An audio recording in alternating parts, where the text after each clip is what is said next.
Bonjour. Originaire de Chine, le thé est la deuxième boisson la plus consommée après l'eau. Il en existe une grande variété, mais tous proviennent de la même plante, le Camellia sinensis. C'est le traitement des feuilles qui fait la différence. Le thé noir est le plus répandu. Il est fermenté et donne une infusion de couleur brune. Ce thé noir est parfois fumé, comme le lapsang souchong. Riche en théine, il se consomme plutôt le matin pour un effet tonique. Après 3 à 5 minutes d'infusion dans une eau brûlante à 95 degrés. Vous pouvez y ajouter du lait, du sucre ou du citron, selon vos envies. Le thé vert, dont les feuilles ne sont pas fermentées mais roulées puis séchées, donne une boisson vert pâle ou jaune clair, riche en théine, vitamine C et antioxydants. Il s'apprécie pendant ou après le déjeuner.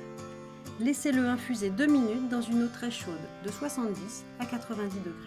Le thé vert en poudre, appelé matcha, peut être utilisé en cuisine dans des gâteaux, cakes ou sorbets. Plus rare et plus coûteux, le thé blanc est très délicat. Ses feuilles sont cueillies à peine écloses et simplement séchées à l'air libre. Doux et rafraîchissant, d'une couleur limpide, il est incontestablement le thé de l'après-midi et du soir. Pour une préparation de qualité, laissez-le infuser 5 minutes, voire plus, selon votre goût. Le thé blanc se consomme de préférence sans sucre et sans lait. Enfin, les thés parfumés vous permettront d'apprécier une grande variété de saveurs. Le Earl Grey aromatisé à la bergamote, le thé à la menthe ou des créations plus récentes comme les thés aux fruits rouges, au caramel ou autres arômes gourmands, parfaits pour le goûter.